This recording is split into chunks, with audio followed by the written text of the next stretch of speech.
ان عوامل کا احاطہ کرنا بہت ضروری ہے جن کے تحت نہ صرف ایک مخصوص بیانیہ بنایا گیا بلکہ اسی جھوٹے بیانیے کے ذریعے لوگوں کو گمراہ کیا گیا. اداروں اور ان کی لیڈرشپ یہاں تک کہ چیف آف آرمی سٹاف پر بھی بے جا الزام تراشی کی گئی اور اس کی وجہ سے معاشرے میں تقسیم اور غیر معمولی اضطراب کی صورتحال پیدا کرنے کی کوشش کی گئی. ارشد شریف صاحب کی وفات ایک انتہائی اندوناک واقعہ ہے اور ہم سب کو اس کا شدید دکھ. اللہ تعالیٰ ارشد شریف صاحب کی مغفرت فرمائے. لہٰذا جب سائفر کا معاملہ سامنے لایا گیا تو ارشد شریف صاحب نے اس پر بھی متعدد پروگرامز کیے.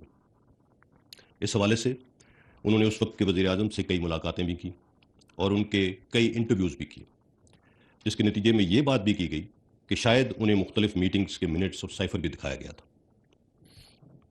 سائفر اور ارشد شریف صاحب کی وفات کے حوالے سے جڑے واقعات کے حقائق تک پہنچنا بہت ضروری ہے تاکہ اس سلسلے میں کسی قسم کا ابہام اور قیاس آرائی پیدا نہ ہو اور قوم سچ جان سکے.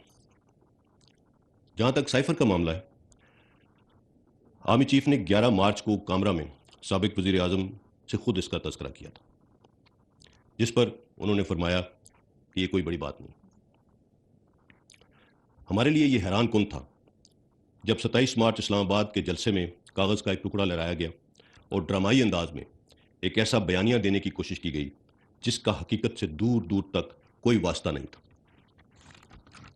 سائفر کے حوالے سے حال ہی میں کئی حقائق منظر عام پر آ چکے ہیں جس نے اس کھوکھلی اور من گھڑت کہانی کو بے نقاب کر دیا ہے کہ کیسے پاکستانی سفیر کی رائے کو اپنے سیاسی مقاصد کے لیے استعمال کیا گیا.